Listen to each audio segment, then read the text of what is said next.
The opening minute of this story doesn't begin with a battlefield charge or a map of Europe. It begins on a narrow dirt road that had no right to be called a road at all. It was a twisting corridor of shell craters, shattered carts and scattered equipment, lit only by dim lanterns and the intermittent flash of artillery. Through that chaos, World War I ambulance drivers steered fragile vehicles packed with wounded men who often had only minutes left. These drivers had no weapons, no armour, and often no certainty that they would live long enough to complete a single run. Their courage was not broadcast across nations or immortalized in heroic statues. It was expressed quietly in 100-metre increments. Every time an engine sputtered as shrapnel passed by, or a mule bucked at the sound of shells landing too close. What makes their experience so valuable today is the raw practicality of how they worked.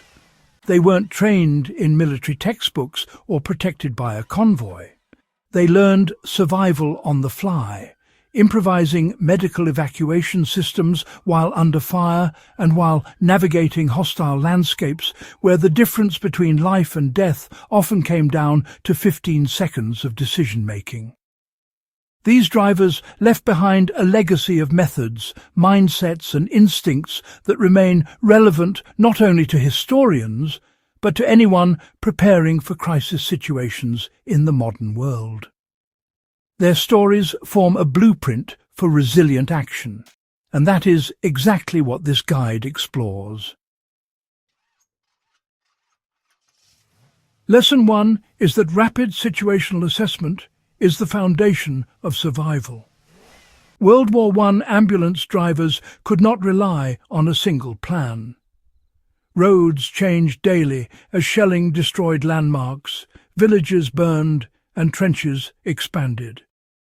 A driver often had seconds to judge whether a route was still passable. Survivors repeatedly explained how they scanned every corner of the terrain for patterns: wheel tracks, smoke direction, drainage in the mud, the sound of distant guns. Applying this today means cultivating the habit of treating every environment as dynamic rather than fixed.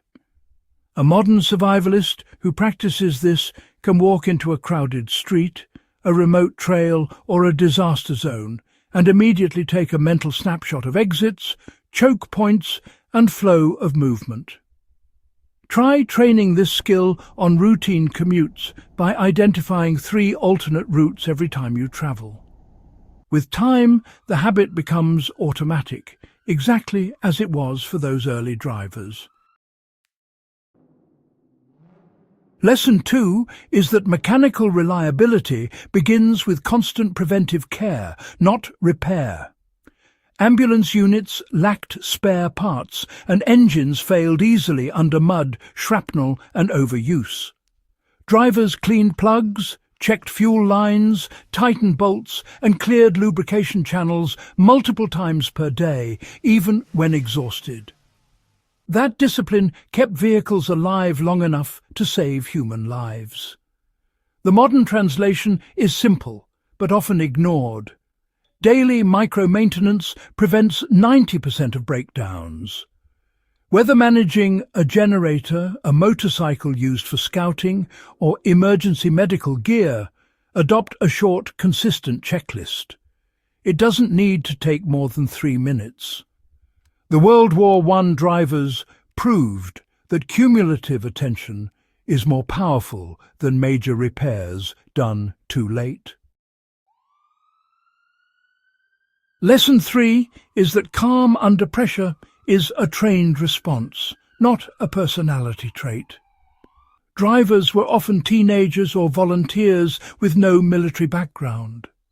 Calmness came from repetition, deliberate breathing before entering danger, and strict step-by-step procedures when loading casualties. They reduced chaos by reducing decisions. In modern terms, this means building personal protocols. For example, create a pre-departure checklist for any emergency run. Fuel, first aid kit, comms, map, backup map and time estimate.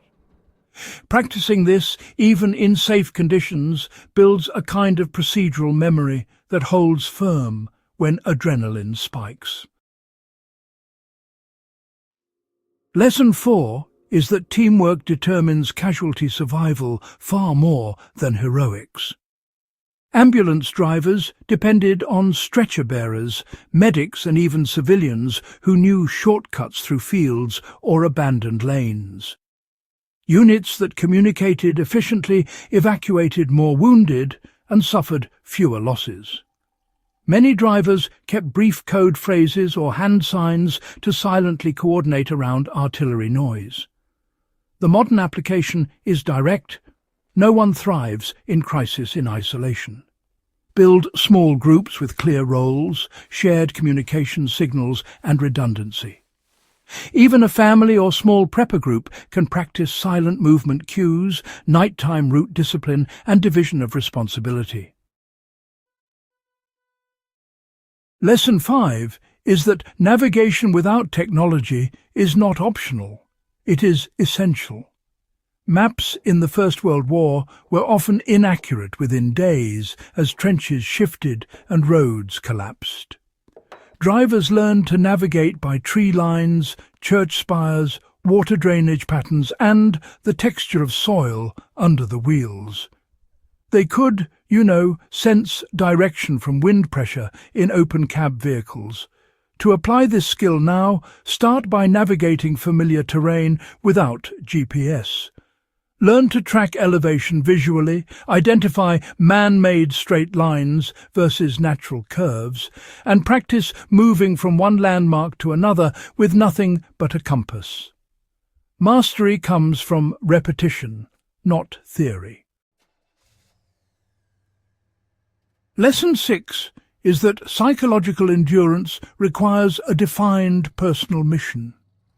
Ambulance drivers in the First World War saw the very worst of the war. They transported men who were frightened, unconscious or dying. Many wrote that the only way to keep going was to anchor themselves to a clear mission. Deliver the wounded, no matter the cost. In crisis today, having a defined internal rule keeps decision-making stable. A survivalist might, for example, choose a mission such as maintain mobility, preserve family safety, or sustain communications. When everything becomes overwhelming, that single mission cuts through the noise and guides the next move. Lesson 7 is that improvisation is a cultivated discipline grounded in broad knowledge. Ambulance crews adapted just about everything.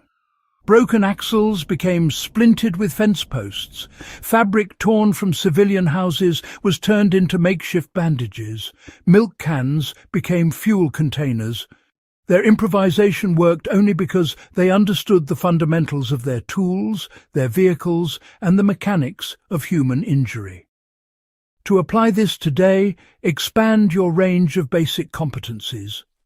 Combine rudimentary mechanics, first aid training, material science basics, and environmental awareness. The broader your foundation, the more solutions you can invent when supplies run out.